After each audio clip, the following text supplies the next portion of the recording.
This will completely change the way you're working and generating images inside a ComfyUI. And I'm speaking about the FLUX.1 Kontext. Installations is extremely easy. All what you need to do is have the latest version of ComfyUI.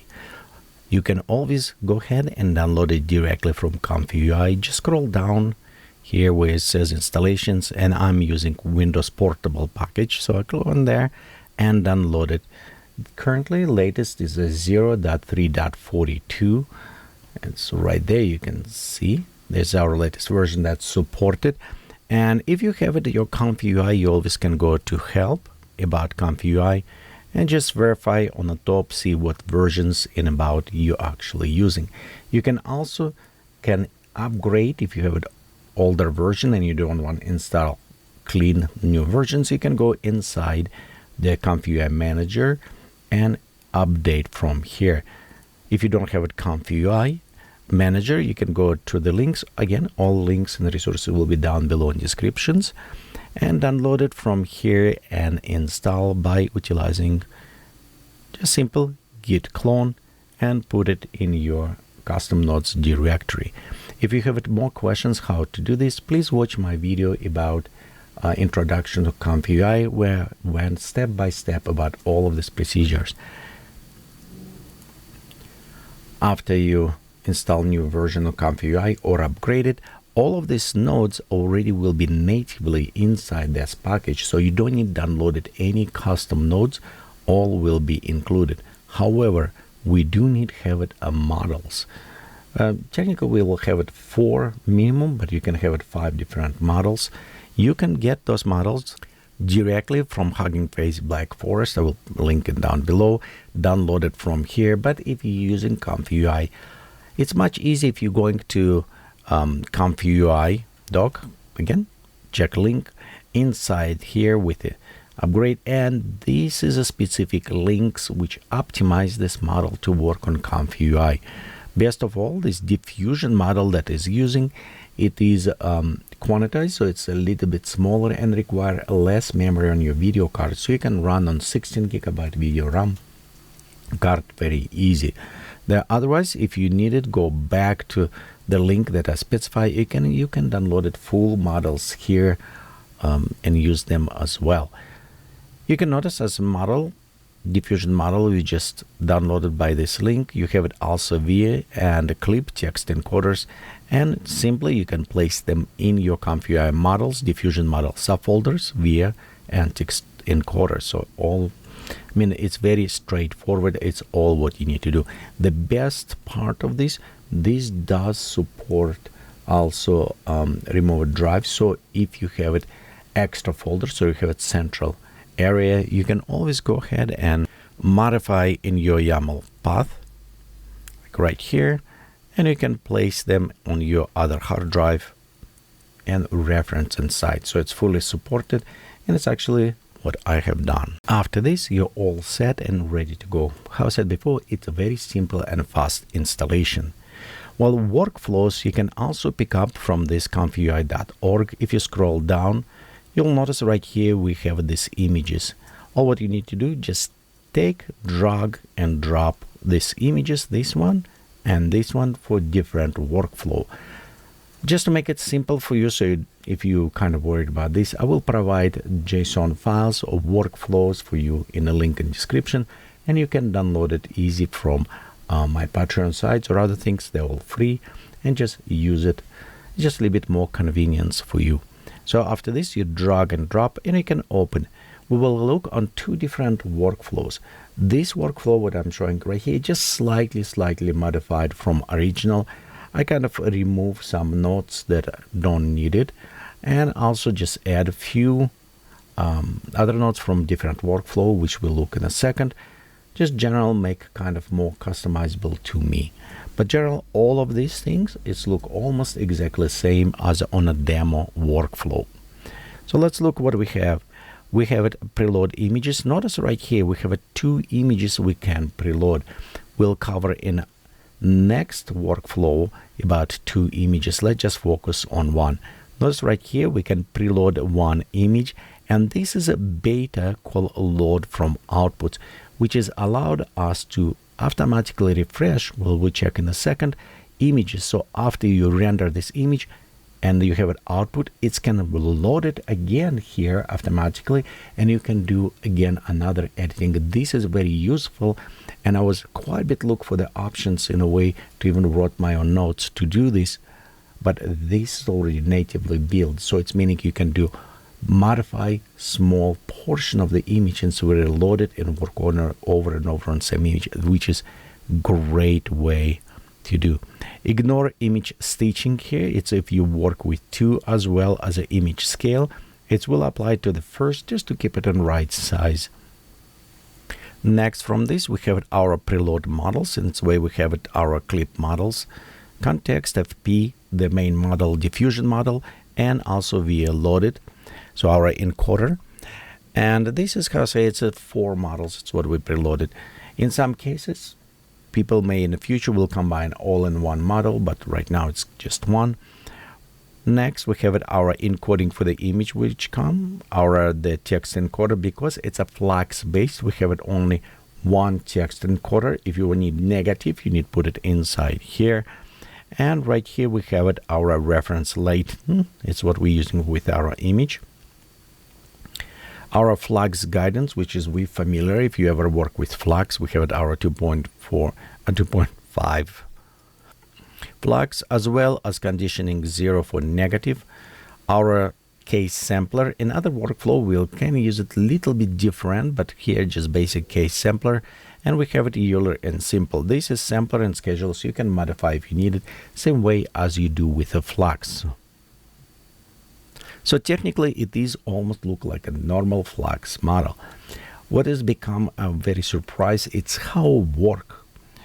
Example, let's have right here, you can see I have it my image, preloaded my face with a head, and I just specify and it says change short to silver sci-fi space suit, remove head and change to the sci-fi space helmet, preserve original characters, all this stuff.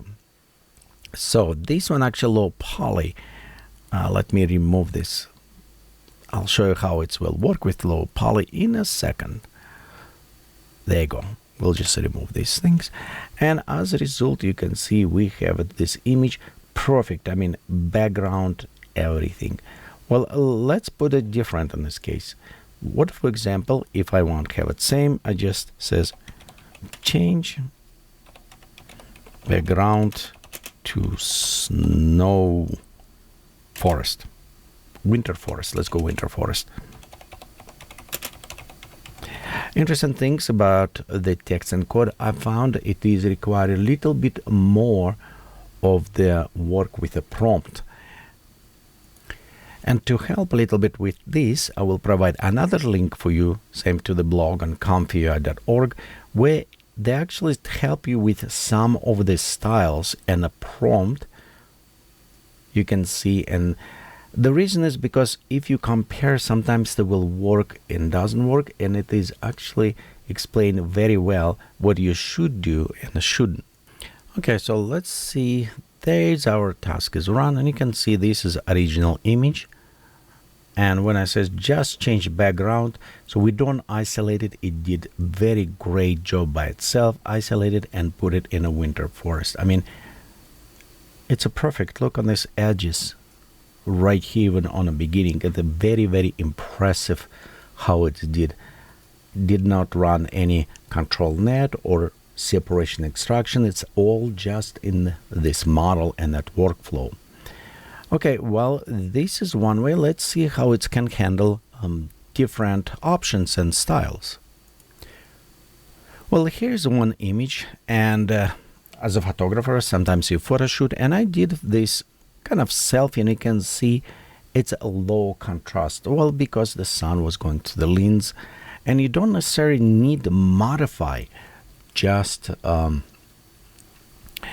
it light. So we can also go ahead and change. For example, we can go and say, like right there, let me copy this one. It's a little bit easier than typing. And for example, to increase contrast, I can say that, but I know that also high dynamic range images will do this. So instead I will say transform HDR style photo with very good texture. I want even have a better texture there. So let's go see. This is our original image. And here we'll go ahead and run this. It's usually take about a minute, minute and a half, so it's performed quite a bit fast, you can see. But for saving recording time, I will pause. And here, look on this. So this is image, it was preview reference. You see how the contrast? And this is what we have now. As adjusting images, it's a perfect. It's adjust coloring, it's adjust contrast, texture. I did more texture, so it's added a little bit grainy on the texture. But you can also smooth this a lot. Well, let's go ahead and try just different. So we'll go into transform to low polygon on this. And check this out.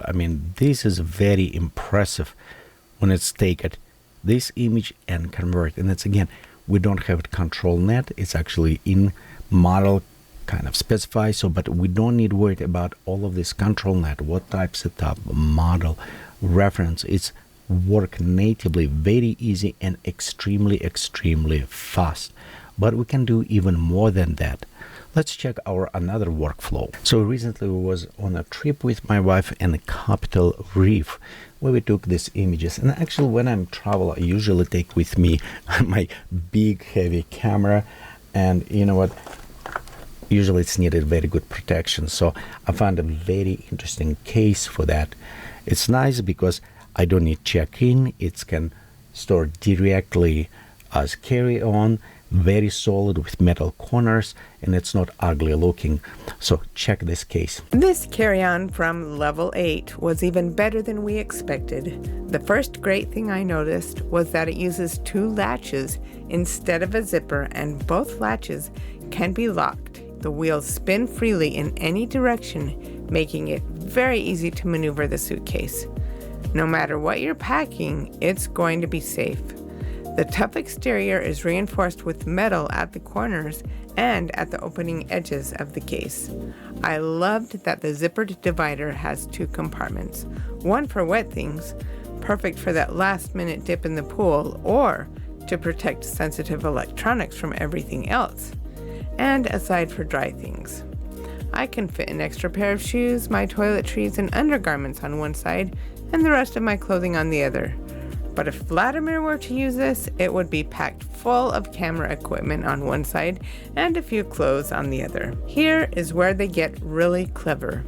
There is a divider here that is stiff so that it can protect any document or perhaps artwork you might want to bring. Then it goes on the clothes and is strapped in. As we pull the straps tight, it compresses the clothing here. With one side zipped up, the other side strapped down, this is easy to close and open without anything tumbling out accidentally.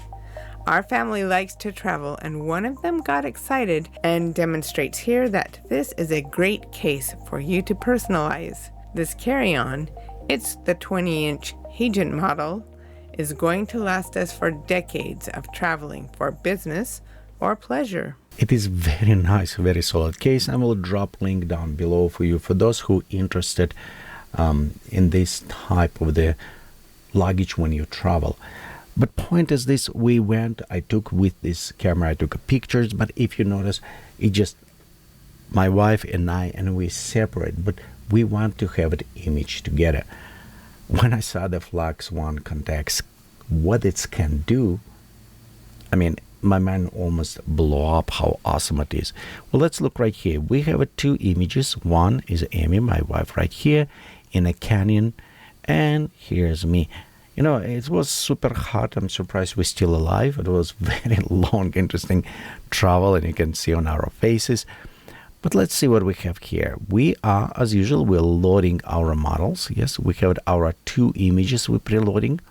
We're going to scale images when we combine. So right here after stitching, we're going up, combine view, and we're going to this context image edit.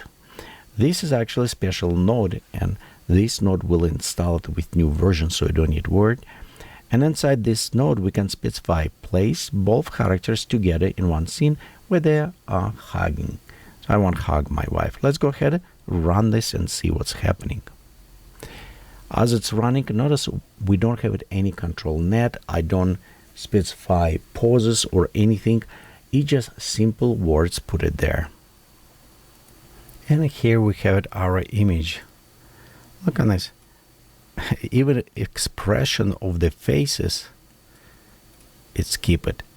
I mean, this is unbelievable work. I mean, with just a simple sentence as what I wanted in reference of two images, is have it full consistency of original characters. Now I can see how you can use this for your illustrations, comic books, graphical novels, or other things. It is incredible tool. As well, you can go and change clothing very easy, or change slightly appearance, hair, and other things. But even more to this, you can also stack them together. If you can see, like right here, we have one image edit, and we can stack, enable another image edit. Let's go right here, enable our save. And in this case, we can even put a text over. So you can go over and over as with same image as they work both in latent space, and add elements to them. So let's go ahead and try run this. But before we do, I just want says like both characters together in one scene where they are standing together. Just to make something different. And here we add text, and you can see after one image is going to another and add a text. It's actually a very good edition of the text. The other things you also can do with this, it is resampling with a character consistency, and this is very important. It's a very good character consistency. You can add different styles with different text. You can remove subjects, like for example, input, remove the people from this, remove object from the picture. You can apply some stylizations from one person to another. Of course, adding text, much easy. This one is kind of very useful when we start working with 3D. You can see you have one character, and you can specify same character from different angles. So you can do this as well.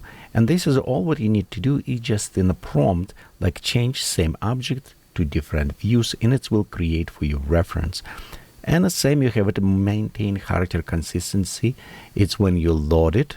For example, let's go to this context, and right here, for example, if you're going and check this after refresh, it will be automatically reloading your image, whatever it was generating. So it's almost going to loop, and you can add and modify details. That is work excellent when you do with like character different views, but also character consistency, different stylizations. You can combine multiple characters together. You just saw all of this, and of course change all of this day of night for the background and everything. It is very impressive on a character consistency and manipulation with them. The only things I found a little bit tricky, a little bit need to play, it's with a properly prompt. So it does not like very long prompts that start dropping some stuff from them. So try to create a little bit shorter prompt to this and kind of more to the point. But if you again look on the description that I provide below, it's kind of explaining there. And I will provide also additional for you links to different resources so you can expand a little bit more to know what this can do. I see how this FLUX.1 Kontext will change quite a bit on our other workflows, because it's changed in a lot of ways how we can work simplified and also make a great quality. Well, thank you for watching this videos. We'll see you next time.